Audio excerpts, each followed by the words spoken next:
And this is one song, it's a musical pod. We talk about musicians and singing. This song was #1 with outsiders. So if you like it, subscribe and like us. Luxury, today we're talking about a song that has emerged as one of the ultimate pop punk, or as some might call it, emo, anthems of the early 2000s. That's right, Diallo. This song took a bunch of scenester kids from the underground to the pop mainstream, going multi-platinum and to #8 on the Billboard Hot 100. And in many ways, this band is one of the last bands, actual bands, to cross over into the top 40. We're going to talk about all this and more, so go swoop your bangs, put on guy liner and skinny jeans, because today we're getting ready to lie in the grass next to the mausoleum. We're talking one song, and that song is Sugar, We're Going Down by Fall Out Boy.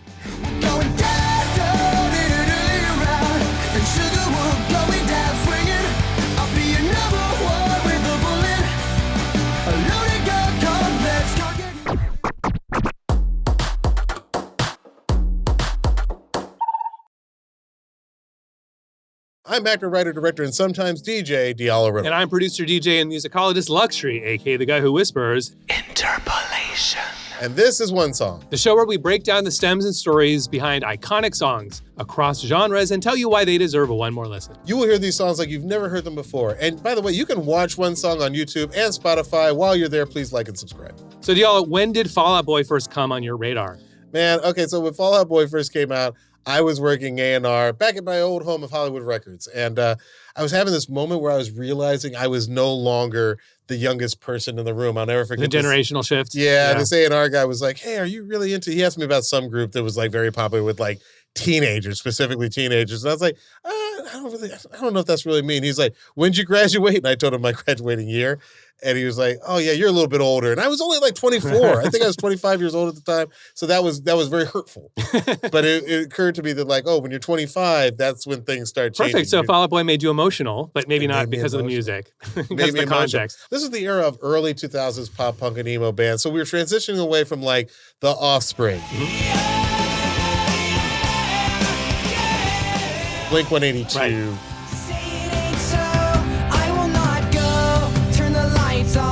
In an earlier era, what we would have called pop punk at the time. Sure, yeah. Exactly. And now you have groups like Paramore,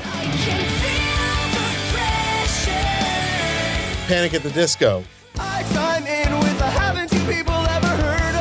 and My Chemical Romance.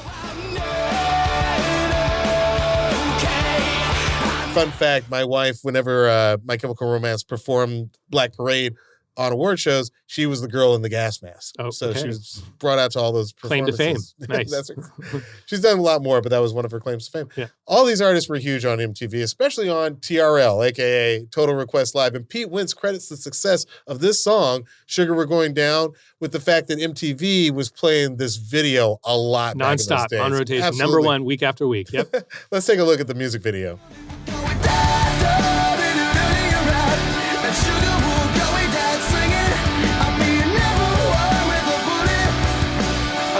What's funny is looking at that video 20 years later, I realize now, I used to feel like I was the band in the song. Now I feel closer in age to the disapproving father figure looking out from the window and driving angrily in the car. We've got kind of the outsider concept literalized in the fact that the boy has antlers. I don't want to give away the like big ending, but like it's kind of poignant. It's very emotional. It really draws you in. He's got antlers. It's like Scissorhand had the scissors. Right, exactly. Couldn't touch anybody. Right. Yeah. I guess that this is meant to literalize this idea of suburban alienation, which the music encapsulates so perfectly. I totally agree with you. LUXXURY, when did Fall Out Boy come on your radar? So I have to admit that before we went into getting ready for this episode, they were in this sort of category of bands that, first of all, I wasn't really paying attention to. Right. But if anything, I would put them in the same category. If you go back to our Killers episode, remember the Cauldron of Envy? Oh, sure. It's the same era. It's 2005, and I'm starting my own musical project. And therefore, they fall under the category of a band whose success, I'm like, what the hell? Why isn't this happening to me? And there are many reasons. But you didn't have antlers on your head. Didn't have antlers on my head. But it wasn't until we were researching this episode that I really kind of dug my teeth in and found how much I really like this band. And the key that unlocked the door, I have to say, is the fact that they started as hardcore scenesters. These guys were on the Chicago hardcore punk scene. Yeah. And the idea for this band, and we'll get into it in a minute, sort of came out of the desire to do something else. In other words, a side project that wasn't quite as hardcore. Can I say something right at the top of the episode? Because I think like so many people probably my age, either because you were like primarily into hip hop and pop, or maybe because you were like into what had traditionally been called punk up until that point. Exactly. Let's rip the Band-Aid off, as I like to say. There are a lot of people who did not like this sound, thought it was very cheesy, felt like pop punk was just the opposite of punk. And we used to pejoratively refer to it as mall music. I think I completely agree with you. And I think slightly unfairly, the genre name being retained over all of these layers, all these over like periods of time, does it a disservice to the previous generation that knew that name to mean something else. So if you grew up with the Sex Pistols to the Buzzcocks and the Ramones and the Misfits and whatever, sort of late 70s into early 80s punk, you're already a little bit annoyed by the Blink-182 phenomenon. Oh, already. First time around, you're like, that frickin' isn't pop punk, you know, right? And so like, here we are again, this is the next layer of that. And you're doubly not, connecting to what it really is. Listen, even at that time, I was working at the record label.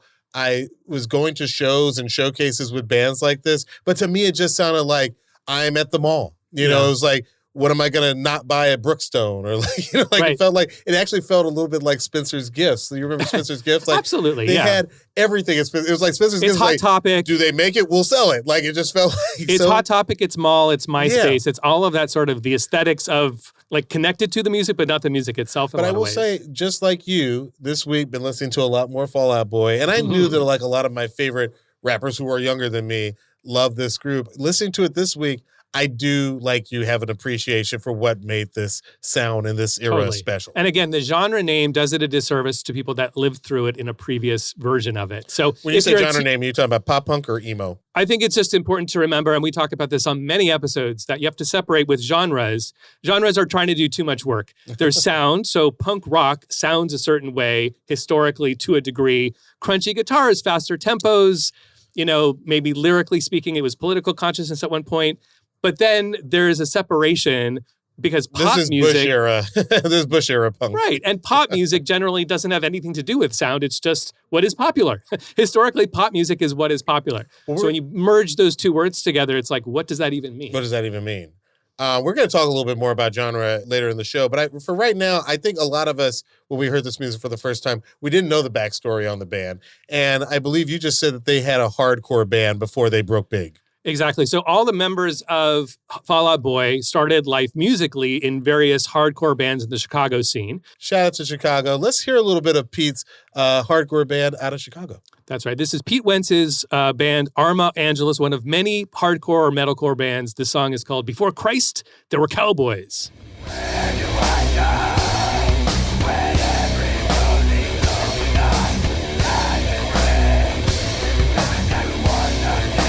That is decidedly not what I think of when I think of pop. No, it's not pop punk. But this is not the time or nor even place. I'm saying like it's not pop punk, it's not pop. That sounds pretty hardcore. That's pretty hardcore. Now is not the time nor the place to get into all of the various subdivisions and striations of hardcore and the scene. But what I will say is the quote-unquote scene and scene-sterness is extremely important because hardcore, so punk, kind of splits off and becomes geographically diverse into the early 80s. Mm-hmm. And locally, a lot of scenes emerge in small towns, often by young kids, like with the DIY spirit of, hey, let's put on a show, put a band together, and let's play guitars really loud and scream really loud. I can't even do it. It's teenage angst. And part of the meaning behind it is, I can't emphasize enough, the scene nature of it. The fact that these are groups of kids putting it together. It's a very DIY spirit thing. Yeah, and by the way, when I think of pop punk, I do think of a specific place. I think of Orange County. Like, to me, it was like K-rock punk, pop punk. Like, these had a very specific sound, of which I don't think Fall Out Boy is very far from. But that to me would not occur to me as a pop, I'm going for record sales sound. Absolutely. And growing up, like, I knew about this scene because I would buy Maximum Rock and Roll magazine. All of these, there's this whole network globally of underground, loud music that sounds a bit like that, which has its lineage in punk and post-punk.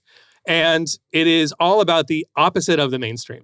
Like, these people are often the kids at school who feel bullied or left out or just alienated for various reasons. And they find themselves and other kids in that town. And then they go on tours where they go from town to town. And the kids that are into that find each other. It's a really beautiful network. And that's one of the reasons why I love punk rock. So they move on from that hardcore sound, and then they form Fall Out Boy, which takes its name from the sidekick to Radioactive Man. That's right. The Simpsons called everything.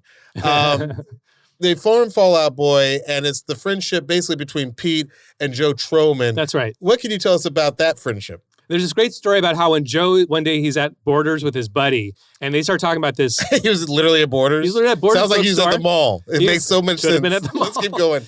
He was at Borders bookstore with his buddy, and they were talking about this band Neurosis.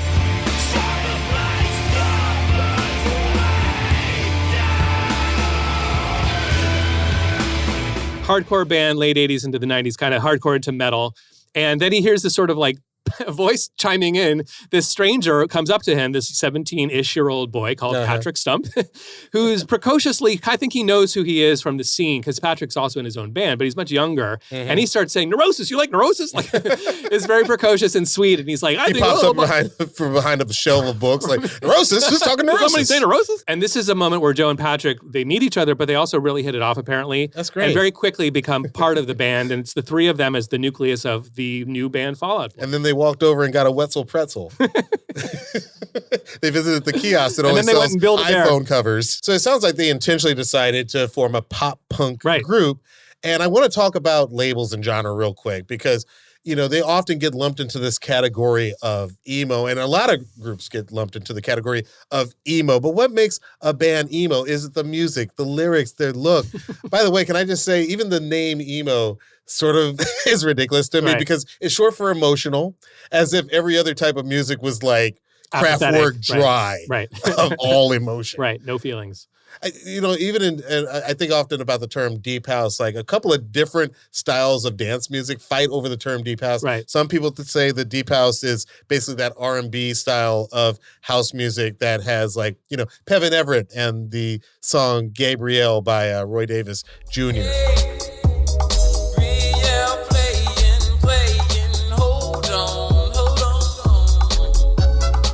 Some people would call that deep house, but then other people would call like sort of almost like a minimal techno. Yeah. It's like very, subterranean. They would call that deep house. It's like nobody gets to own the name deep house. Nobody wants shallow house. Nobody's going to come in and say, hey, I'm listening to ineffectual house. That's more the vibe I'm on right now. Like, it's just like, I don't know if everybody should be able to claim the name emo. I often thought, why does soul get to claim soul? Like, there are lots of soulful types of music. No, I completely agree. Genre, as has been so many times on this show, because it's really important. It's a way of categorizing, because like radio stations and record labels and when you go into a store, you've got to find a way to classify stuff so that you know roughly what you're going to buy or going to play or going to promote, whatever it is. But the fact is, on the inside, you'll very rarely find a band that's deeply satisfied with how they've been categorized and will fly the flag for like, we're an emo band. It's almost always cringe-inducing to call yourself the thing that it is. Absolutely. And I do think that despite a lot of these bands looking different, there were some through lines of what made them emo. It was like a style of singing. Sometimes it was the lyrics.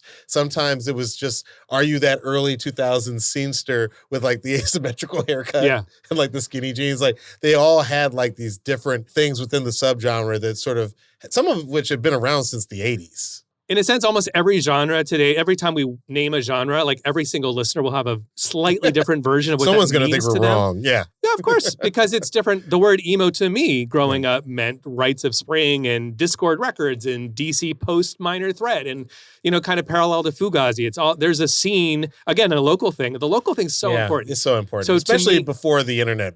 Totally. For me, originally, emo meant that scene. It meant that location. It meant some of these bands. But of course, in retrospect, you go back and when you hear some of those bands talk about them being lumped into that name, none of them liked it. No, and I feel like bands almost always recoil being lumped into any category. Absolutely. Guy famously, we talked about this on the Lucid Dreams Juice WRLD episode, Guy from Fugazi and also Rites of Spring famously was like, what the hell are you talking about emo? Like, what are you saying, Bad Brains isn't emotional? Like, of course, emotion is part of music and art making. Why would you lump this category as emo, therefore implying everything else isn't emotional? Right. So it's always a little bit absurd. And then it's also a generational thing. But to give it a little bit of a through line, I think in fairness, one thing that I think is relatively accurate is lyrically speaking, there tends to be from this earliest naming of emo through to Fall Out Boy. One thing that is in common is the lyricism, I would say, the sort of vulnerable, kind of almost like you're reading somebody's diary. And I think in Fall Out Boy, you literally are reading a lot of Pete Wentz's live journals turned into songs. That is one through line I would say that is consistent. I think the sonics are different. And again, I think the idea that this is emo and therefore everything else isn't is absurd. I think you're right. And just for comparison's sake, why don't we listen to a little bit of Rites of Spring? This is For Want Of by Rites of Spring.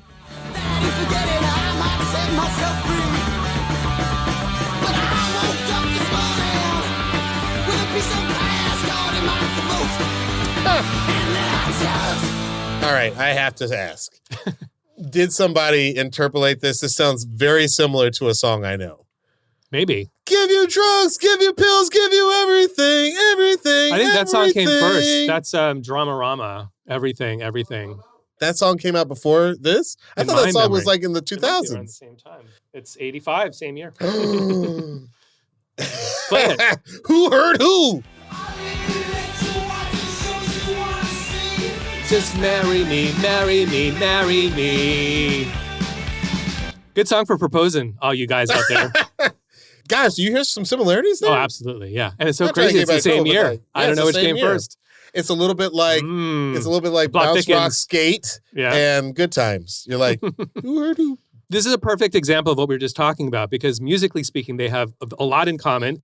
There's the guitar, there's the tempo, there's the rhythm, and to some degree the energy of the vocal. But the difference, I think the important difference and the distinction is that the pop song, which is Dramarama's Everything, Everything, which was a relatively minor hit in the alternative community, it's direct. Yeah. It's hooky. It's simpler. $100 bills. Yeah.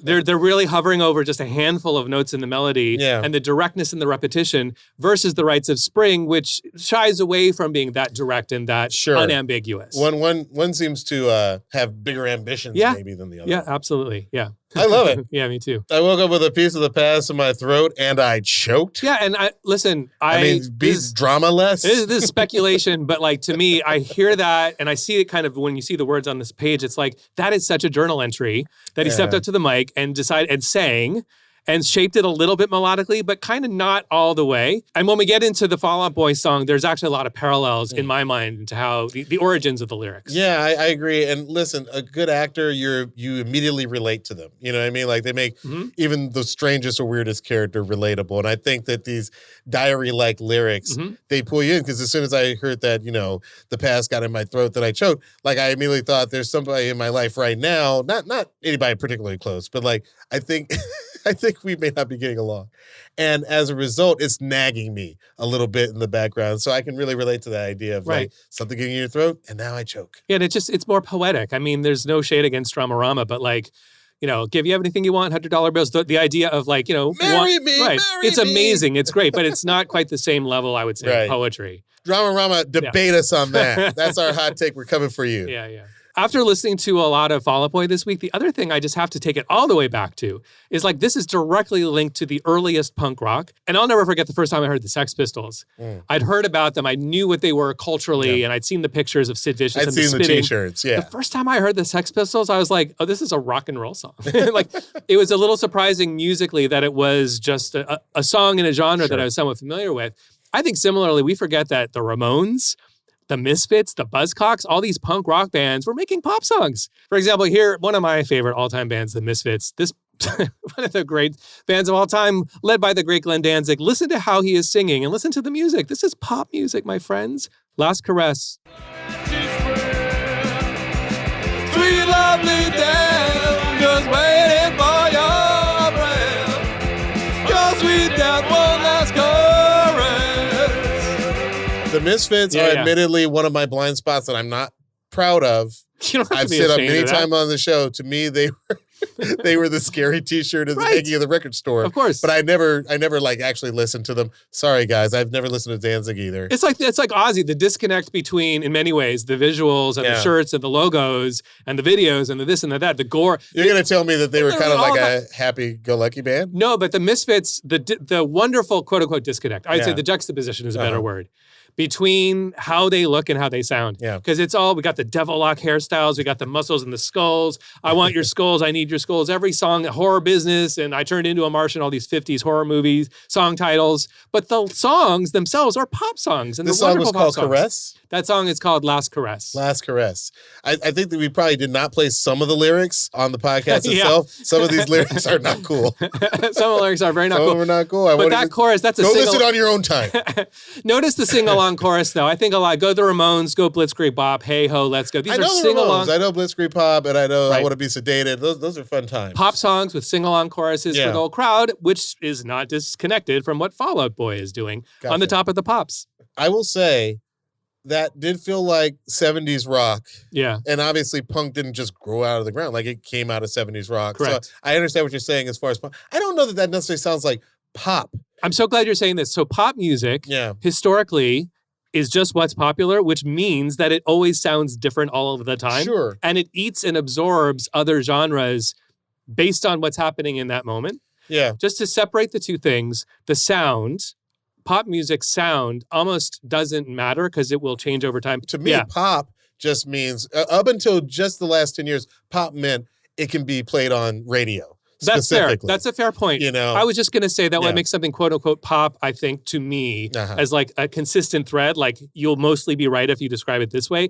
It's that it's verse, chorus, verse arrangement wise. Yeah. It's very direct and not terribly ambiguous melodically and lyrically. In other words, it's accessible. It's something that an 8-year-old kid might be into as Yeah. much as an 80-year-old. Like it's it's difficult to pin down, but that's sort of the closest I have for a definition. Listen, we're talking genre, and my definition of pop, I think radio was so dominant in Yeah. terms of like being the way that people were exposed to new music. Mhm. I can tell you in Atlanta, I doubt if the Misfits were ever played on our pop station. 1,000%. And No, I You're think completely right. I think that over time, it wouldn't be hard to imagine them being played there. But in probably like 1979, or when did that song come out? Roughly I think it's like 80, 81. 79, yeah, I forget. I would imagine that was probably like on our college stations. Of course, yeah. And probably on the college radio shows I was not. It might listening not to. even been there because they were not really very known until Metallica started wearing their shirts all the time.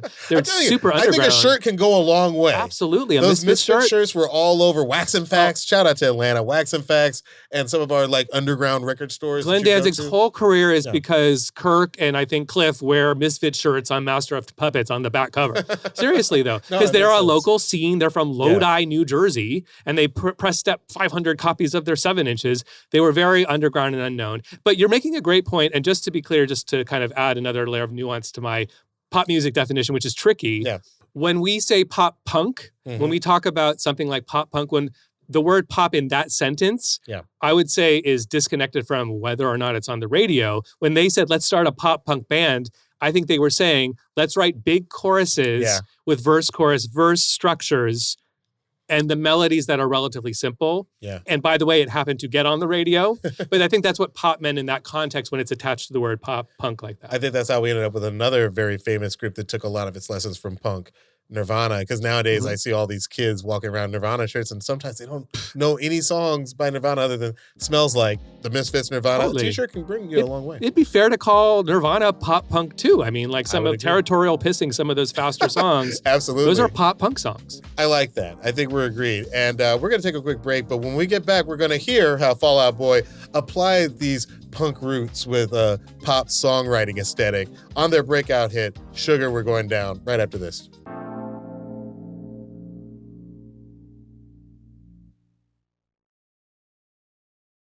Welcome back to One Song Luxury. Let's kick it off with some drums played by Andy Hurley. Let's do it.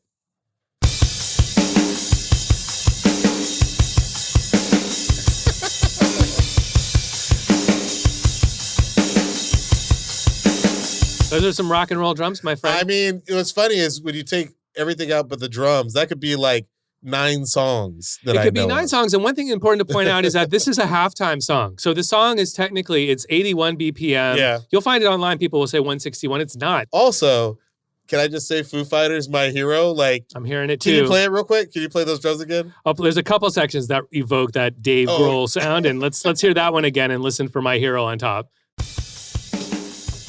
Watch. All right. Too alarmed now to talk about. And Take your pictures and shake it out. oh, just you wait till we get to this Tom section a little later. Here goes my hero. Watch him as he goes. Can I just admit, I heard that lyric originally as, walking out the door. And I was like, oh, his hero's giving up on him. This song is deep. Yeah, I hadn't thought about Why that. is his hero walking out the door? Mondegreen. It's a Mondegreen, my friend. That's a Mondegreen. I got tons. Lady Before the Mondegreen. internet, apparently I was making up all kinds of wrong stuff up here. Another song, by the way, that this makes me think of, Sure. which is I couldn't get this out of my head once I thought of the connection. Let me just play it. No, play it. And I mean no hate to Fall Out Boy fans, but it's a little bit like this.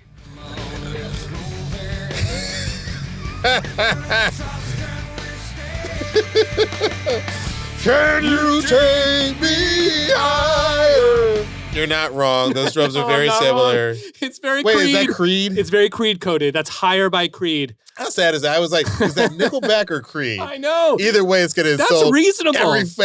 every Fall Out Boy fan out there. But there's no denying that there's, this is the same tempo. Listen. It's the halftime drums. It's roughly 80 BPM. In the comments, tell us what song those drums remind you of, because I'm sure you could think of a few. So Creed coded, though. Creed. I never thought Creed would make it onto one song. That's kind of the only way it's going to I happen. never thought Creed would make it onto Sorry, one song. Scott Stapp. My favorite Scott Stapp story doesn't even involve. It's it's your boy from Limp Bizkit. Fred. I like that It's guy. Fred Durst, who listens to the show. Hey, Fred. Fred is on stage and he's mad at Scott, Mhm. and he's like, Why is he mad? They're in different bands. I know. Oh, okay. But that's sort of the point. They were at some concert. He got on stage. He was like, To the lead singer of Creed. That guy's an egomaniac. He's a fucking punk. And he's backstage right now acting like he's fucking Michael Jackson. and I guess they had some like diva, Like a he diva had some thing? diva Yeah. moment with Scott back when Fred was running Puma. Yeah. I just wish there had been a camera so we could know what they were arguing about. But Fred took it to the stage. They're so easy to pick on. Creed, Nickelback, all those kind of bands. You know what? We don't punch down on this show. We are elevators on this those show. are bazillionaires. That's not Yeah. punching down. That's not punching down. And that's no shade on Fall Out Boy either. It's just like they're very similar. Hey, if you're hating on Fall Out Boy, maybe turn your attention to Creed. All right.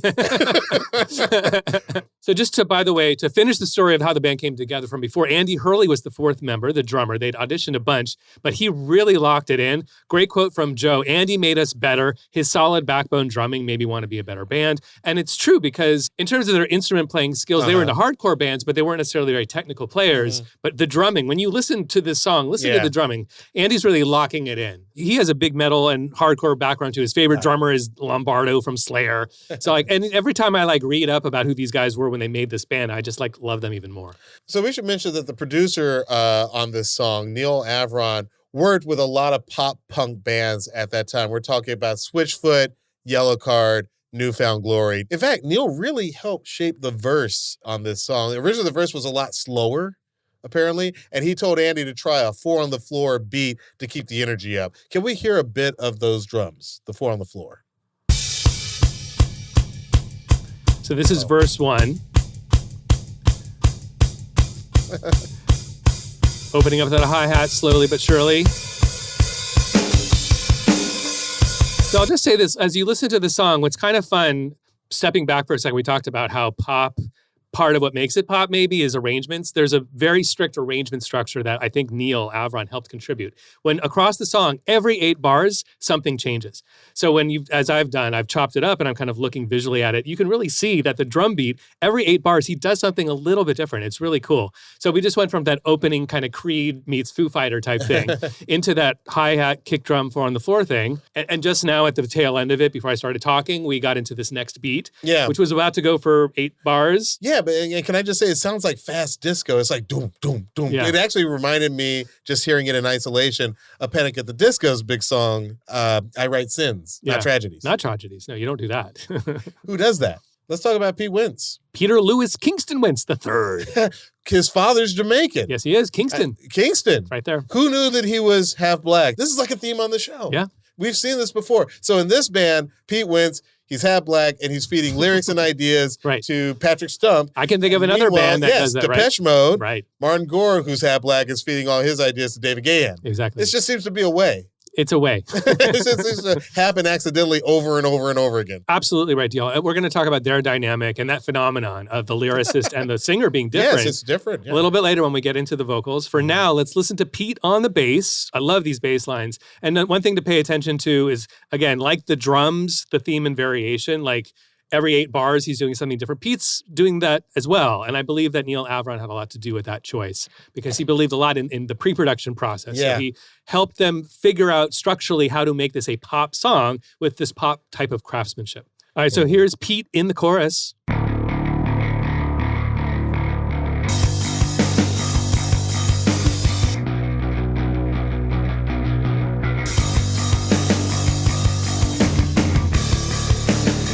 Just a dirty, disgusting, distorted bass line. Sounds big, huge, nasty rock and roll. I love it. I'm not a guitarist, as you know. Is that called chording when you're just... I mean, no. What is that called? You'd call that pedaling. I guess you'd call that pedaling when you're kind of just writing a note like that. Yeah. Could be one way of saying it. But he's playing 16th notes. Da-da-da-da-da-da-da. And... also, one thing to point out, because this is the groundwork for it, the song's chord changes are super simple. We're really just hearing 1, 4, 6, 4 in the verses and in the choruses, and that's broken up a couple times by a bit of a build. But chordally, harmonically speaking, it's pretty simple. Again, these are the building blocks of the pop part of the pop punk going on here. But now in the second half of the chorus, he does something different. Yeah, he's doing the theme and variation thing. So here's what he plays in the second half of the chorus, and then I'll give you some context. Harkening back to our Olivia episode, it starts with some harmonics. Olivia Rodrigo. It's that signifier that you're hearing a live player. It goes tick, tick, tick, tick.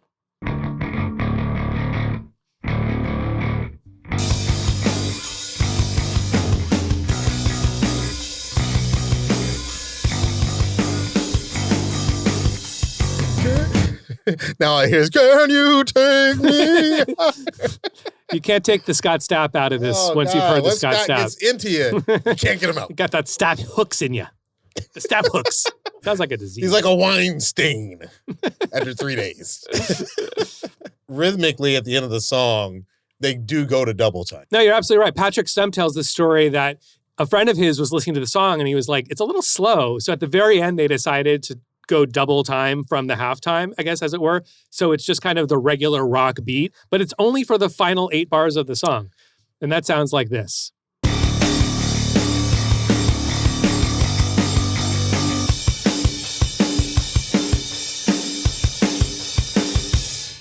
So it's sort of satisfying. It's like it's been building up the whole time. The tension is building with the halftime. Because the halftime's kind of tense. It's like, dun, dun, dun. It's like withholding something. And you finally get that fully released rock energy. Totally. But only for 8 bars and then the song ends. Kind of a cruel tease. Yes. I think the individual sections of this song are greatly defined by what the drums are doing. Yeah. I mean, like, because there is that tension in one part that gets released when he goes to double time. Exactly. Like, you know, they really do define what the song is trying to get out of us. And just for fun, because we like to remix the tunes on this show, what if we swapped out that beat and we use a famous break beat like this one? Amen, brother. I love this. I love this kind of stuff.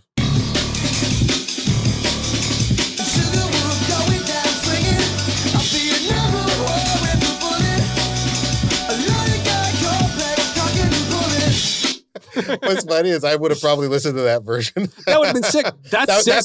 If you ever wonder what the Prodigy remix would have sounded like, that is the Prodigy remix. How freaking cool is that, actually? I'm the Fallout Boy, the instigator. While we're here, can you just play the vocals over those drums? Yeah, Nothing else? Nothing would give me more pleasure. Drum and bass mix.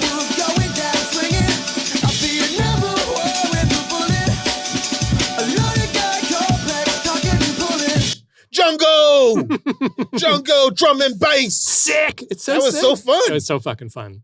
Pete, you leaving money on the table, Swapping bro. out beats is the best. Do the drum and bass remix now. Swapping out beats is always the best. And then, like, what if instead of Andy Hurley on drums, you had, like, I don't know, Lars Ulrich?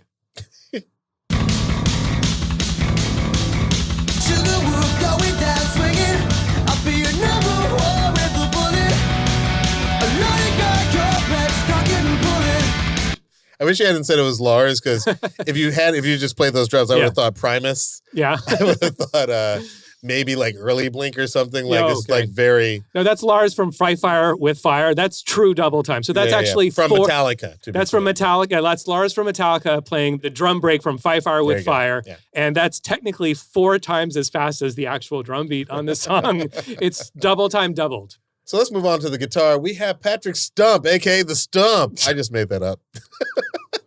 But if Fall Out Boy fans would have started calling him the Stump, I think that we should. Patrick Stump on rhythm guitar, and Joe Troman, I have no nicknames for him, on lead guitar. I'm curious Poor to Joe hear, Troman, jeez. I'm curious to hear how both guitars sound isolated. Can you play us a little bit of the verse? Let's do it. And this is a pretty crucial part of the song's creation because as Patrick tells the story, as they were trying to work the song out in pre-production, the moment that it kind of came together for him was when Joe started playing this on guitar in the verse. And here it is.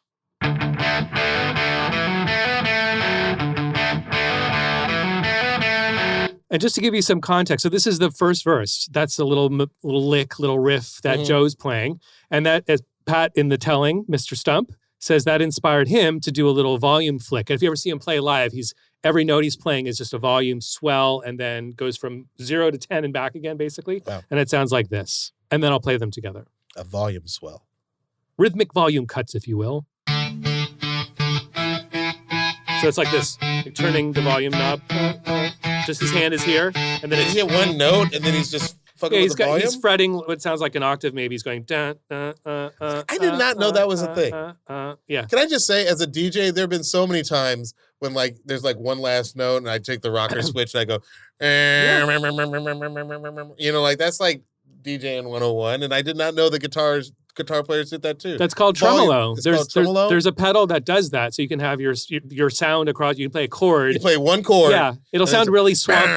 But The the volume is just being modified on and off essentially. I could have been It's one very- of the greats. I it's a could have been very one of the great swampy- guitar players. You know what song does that famously? What? Rumble by Link Ray.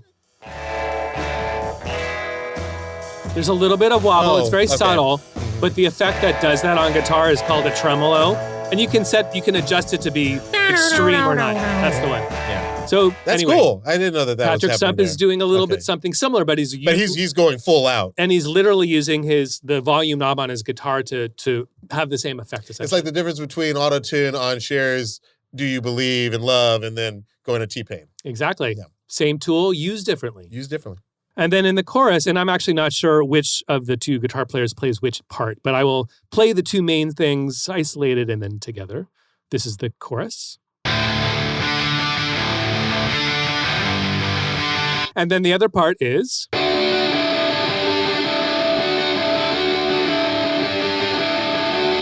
And together they sound like this. And then I'll bring in the other instruments.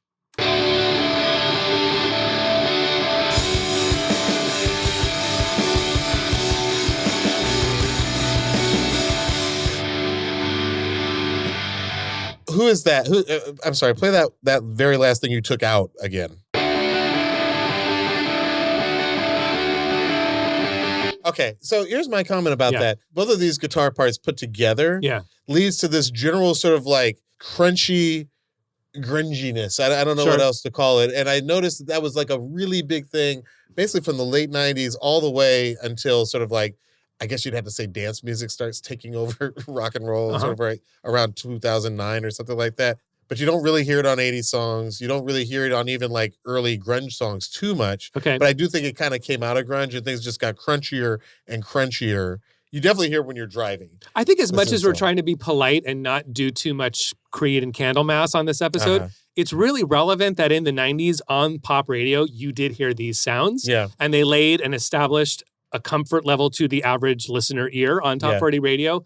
And it would have 20 years earlier been like Ozzy level. Like, what is this? Yeah. Yeah, because it's abrasive, quote unquote. But then your ears and global ears get accustomed to it. The abrasiveness that would have been there 30 years earlier isn't there anymore. And I hear it in both of those. I hear it both in Joe's guitars and Patrick's guitars. Right. But I didn't mean to ask you about this because, again, it's not something that I've heard in the music before. And it's not really something you hear in music too much now. Like, I feel like it's a super interesting point. I'm sort of thinking about it with you. Like, why? It might have been around for 15 solid years, but I feel like it's not really in any like Imagine Dragons doesn't really do it. You know, I'm trying to think of like rock bands today, which, you know, is an effort in itself. The sounds have gotten, especially even with this band, like if you listen to Fall Out Boy after this song, the use of guitars gets more and more precise and pristine. Yeah. And it's one of many other more different elements that are interplaying with vocal stacks and like more. This is maybe the end of a moment, or maybe this album and maybe the next one, where they are more of a rock band that happens to sing. We're about to get into the singing. Sing in such a way that it's pop. But after that, it's just pop. This band just becomes a pop band. But because they are playing live with four players, maybe that makes it... genre is still rock. Exactly. I think that's exactly right. Totally fair. Same thing happened to Maroon 5. Yeah. By the way, buried in the mix, maybe next time you listen to the song, you might notice this really subtle thing. I've labeled it Lindsey Buckingham-esque. And it's happening in the build.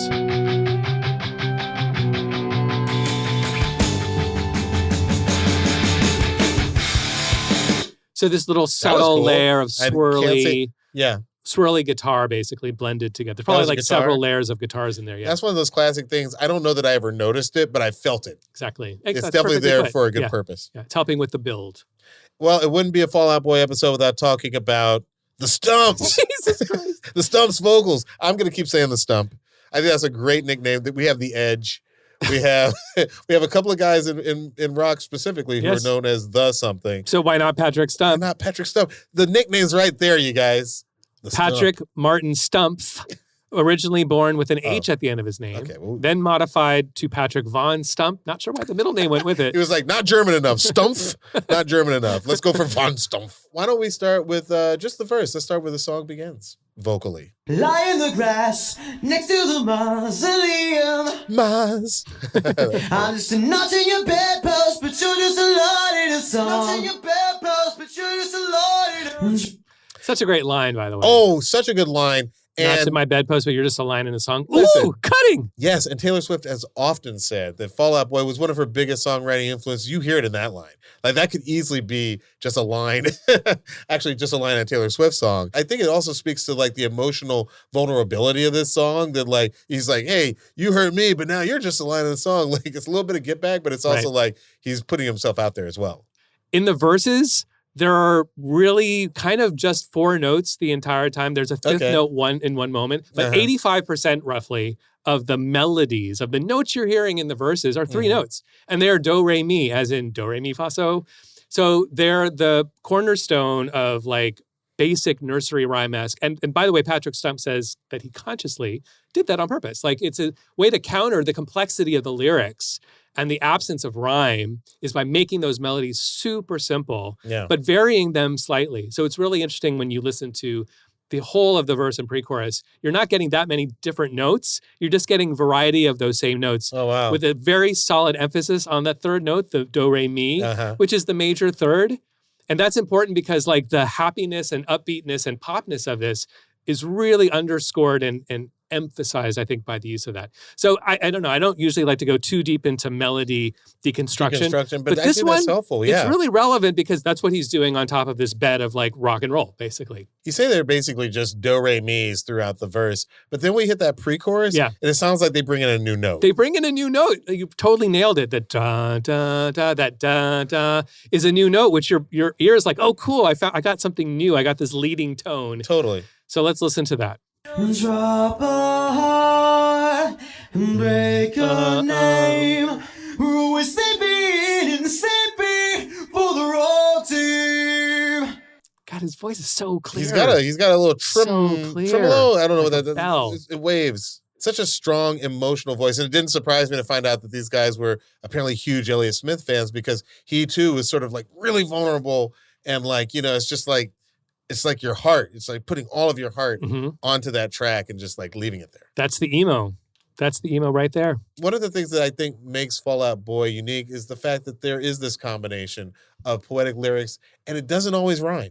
You know, like we did our fun parody, which is definitely going to go down in the pan. You won't be able to go to that concert without hearing our version of this song. Right. But I always kind of like when lyrics don't always rhyme. It's just like, it's the melody and it's the emotion, and you're not constrained by, having to make every line Yeah, rhyme. that's part of what makes Fall Out Boy unique, is that there are rhymes in their music and across the song handful of times, but there's also a lot of non-parallel, non-typical pop. Like you would expect a melody and a rhyme scheme to, especially in a verse, happen in a certain way. There's some variations of that format, but there really isn't much of a pattern in this song for those two things, for melody or for rhyme. I want to throw a little bit of hip hop in the mix. One of my favorite songs of all time is J. Rue the Damages, Can't Stop the Prophet. And he goes basically almost the entire first verse without one rhyme, which in hip hop is unheard of. That's amazing. Leap over lies in a single pound. The Black Prophet, one day I got struck by knowledge of self. It gave me super scientific powers. Love J. Rue and love the dynamic within Fall Out Boy. I love the Right. fact that we're using Pete Wentz's, almost diary-like lyrics. Totally. Literally diary-like. And Literally Patrick's- diary lyrics. literally diary lyrics. And also Patrick Stump's vocal prowess. Yeah. So just really in brief about this Patrick and Pete process, because Pete Wentz is the ostensible lyricist and Patrick takes those lyrics and structures them into what he sings, and he's the main melodicist.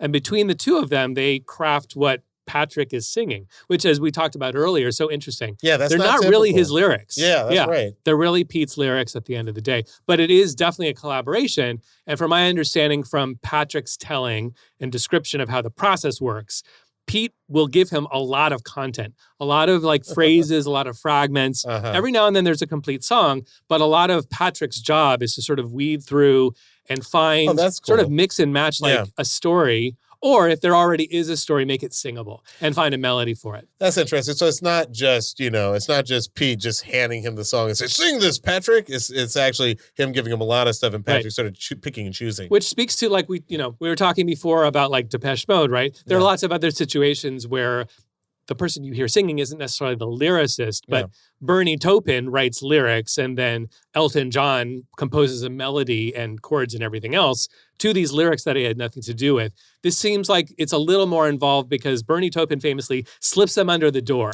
It's use this, here's the song. I'm sure, according to legend at least, I'm sure there's more to the process than that. So Patrick sat with Pete's lyrics and he was trying to piece them together. He was saying there's lots of run-on sentences and nothing was rhyming. And when he got to the chorus, Pete originally, apparently his lyrics were, quote, "We're going down in the earlier rounds." And apparently Patrick was really kind of stumped by that. No pun intended. Poor guy, he gets that all the time. It didn't really sing right, so he took a syllable out. But then he was worried that Pete would be frustrated with his change or transformation to the lyric, which is why... Like when I try to change the script on this show, and you get mad. Right, exactly. Which is why when you listen to what I'm about to play, which is the chorus, it's slightly mumbled. And he's a little famous for the song's chorus being a little bit mumbled because he was trying to kind of put it over to not necessarily have his change be noticed by Pete. Totally. And Sugarwood going down swinging. I'll be your number one with the bullet. A loaded gun complex, cock it and pull it. We're going Great. I mean, I feel like if he's in the booth and you hear that, you have to kind of think, ooh, this feels like a hit. Patrick Stump has an incredible voice. It must be said. This guy belts with clarity and power and precision, and it's very pleasant to listen to. That's kind of an X factor that I'm not sure you can deconstruct very easily. Totally. But it's really direct and instant, and it's charming. He's sort of a charming singer just with the voice. What a charming Chicago He's a lad. charming guy. All right, so we've heard the song. Luxury, can you tell us how this song breaks down in terms of the splits? Even Steven, baby.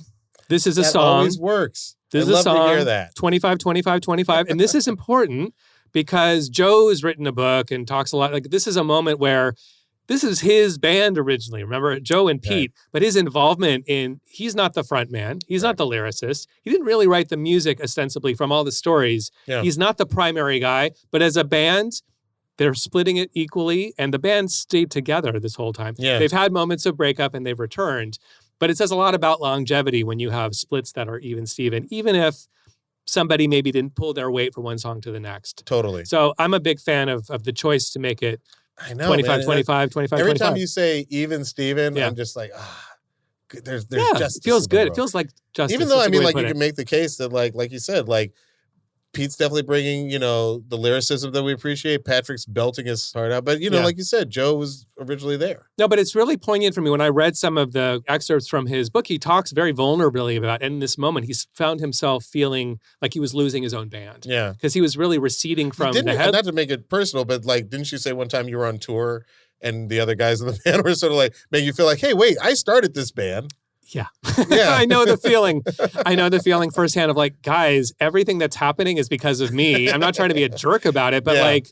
there wouldn't be anything. Right. And you can be generous and also be a doormat. Yeah. And you don't want to, be that's the either. line that you're always kind of treading as the leader. It's challenging stuff. So props to Joe, props to all of these guys for keeping it together. Keeping it after all together these and years. keeping the band together. Yeah. They're still a band.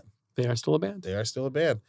Even Steven will keep the band together. Luxury, what do you think is the legacy of Sugar We're Going Down and Fall Out Boy? The fact that Fall Out Boy starts as a band of scenesters from the underground, the DIY, I know that Chicago, world. yeah. I've been a part of that. It's like, Mhm. and then they did this I love it. I love it. It's sort of like local boys make good in a Yeah. way. You don't feel like they sold out the underground scene of Chicago. I'm sure that feeling happened. I'm sure as soon as they left, People on the scene probably felt that way. people on the scene in Chicago also famously, there's the Liz Phair Goodbye to Guyville. It's all about the Chicago scene being really Linkin Park. backbiting Yeah. and vicious, against each other. Anyone who dares to be a tall weed gets chopped down. So props to them, I think, for swinging for the fences. Yeah. And the songwriting is undeniable. And the other thing I want to say is that it's interesting because they did it in a moment where the idea of scenes prior to the internet, prior to MySpace, were purely geographical. I mean, there's tape trading, there's all kinds of stuff maybe before that. But once there's the internet, a scene can be global. Yes. It can be worldwide so much more easily and so much more quickly. So they really benefited timing-wise by 2005 being this MySpace moment, by being this LiveJournal moment, by being all of these new tools and means of communicating and growing a fan base. And of course, TRL didn't hurt. What about you, Diallo? What do you think the legacy of Fall Out Boy is? Oh, man. If you'd asked me this before we did this episode, the first thing that came to mind might have been, the shout outs from people like Post Malone, the TMZ articles back then, the Ashley Simpson Right. years, all that. But I think what it's done is it's given me appreciation of the fact that what they did was musically kind of cool, Yeah. Especially if you're approaching it from sort of a pop sensibility instead of Yes. a punk purist That's the way to do sensibility. it. But more importantly, I think that, this is a group that actually paved the way for so many of the groups that we think of as emo. They came before Panic at the Disco Mhm. and My Chemical Romance, and even later groups such as Cobra Starship, Gym Class Heroes even, you can make the case, sort of came out of this scene and then took it even further into the realm of pop. Yeah. But I think that they were good at making rock music as sort of like a last wave of rock music. And I think that, you have to recognize it. I totally agree. And it is a genuine question I have. Maybe to the One Song Nation, maybe to the musicians out there. It does feel like the environment to be a band now is extraordinarily different. I think a window closed or a door shut or many windows and many doors shut right around this time. Fall Out Boy and all the bands that we've been talking about, and Paramore and all the ones that came, Yeah. My Chemical Romance, it might have been the last moment that you could become global rock stars in the same way that we'd been used to global rock stars, Yeah. meaning bands and instruments and that whole process. There's still global stars and there's still rock, but I don't know. I mean, I hope Turnstile gets big. I hope Amel and the Sniffers and, all these bands, Idols, there's still a lot of great rock bands Yeah. and music being made with instruments, but it's a really different environment. I think it's far harder to tour. It's really expensive. The opportunities are fewer. Being in a band also, it's like, why go through the hassle? You could just write the song yourself and hire people. So it's a I different know a world now. 7-year-old that just recently said he wants to make EDM. I think it's interesting that he understands EDM Right. more than hey, I want to play the bass and start a band with my friends. No, he knows what a drum pad looks like and he wants to start beating on that. Right. Maybe that's great. I just wonder, though, if the door has closed for a certain type of band and maybe Fall Out Boy and their cohort, maybe they are the last kind of band that may see global success at the top 40 level. We shall see. We shall see. Okay, Luxury, it's time for one more song. This is the segment where we share a deep cut or a hidden gem with you, the One Song Nation, and with each other. Luxury, why don't you go first? All right. Well, I'm going to start with a really awesome post-punk band called Chrome from the Bay Area. The song is Third from the Sun, Helios Creed, Damon Edge. Let's hear what you got for us.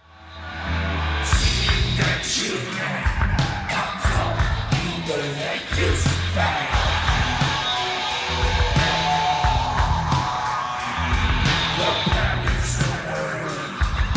so good. Doom, sludge, psych. It's everything. It's everything. I love that. I feel like that's you before I met you. It could be. What about you, Mr. Diallo Riddle? Since we were talking about 2000s rock during this episode, I thought about what were some of my favorite rock bands during this period. Mm-hmm. And one of the absolute favorite of mine was this group. The name of the song is It Was There That I Saw You, and the name of the group is And You Will Know Us by the Trail of Dead.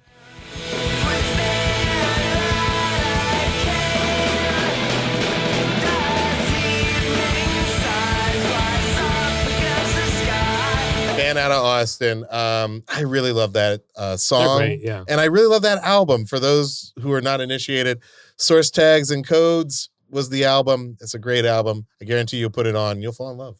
That's part of the same legacy too. It's like punk rock kind of splintered into so many forms. Yeah. That's got their roots. Both of the songs actually have roots in punk rock, I would say. Even though there's more heaviness and metal and psych in Chrome, and there's maybe an indie kind of tinge to and Trail of Dead. I was probably a little more indie, Both maybe punk bands, than though. I was metal, but Both that punk. group used to do it for me. Yeah.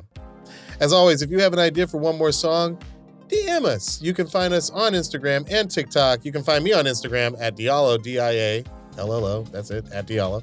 And on TikTok at Diallo Riddle. And you can find me on Instagram at LUXXURY and on TikTok at LuxuryXX. And you can follow our podcast on Instagram and TikTok at One Song Podcast for exclusive content. You can also watch full episodes of One Song on YouTube and Spotify. Just search for One Song Podcast. We'd love it if you like and subscribe. Also, be sure to check out the One Song Spotify playlist for all of the songs we discuss in our episodes. You can find the link in our episode description. And if you've made it this far, you're officially part of the One Song Nation. So salute yourself. Show us some love, give us 5 stars, leave a review, and send this episode to a fellow music nerd. It really helps keep the show going. I'm demonstrating showing the show to another. No? I like it. Good space work. I was just going to say my improv career was very short. But it's not over yet. Luxury, help me in this thing. I'm producer, DJ, songwriter, musicologist, Luxury. And I'm actor, writer, director, and sometimes DJ. We're so Diallo loopy. Riddle. And this is One Song. We will see you next time. This episode was produced by Melissa Duenas. Our video editor is Casey Simonson. Our associate producer is Jeremy Bimbo. Mixing by Michael Hartman and engineering by Eric Hicks. Production supervision by Razak Boykin. Additional production support from Z Taylor. The show is executive produced by Kevin Hart, Mike Stein, Brian Smiley, Eric Eddings, Eric Weil, and Leslie Guam.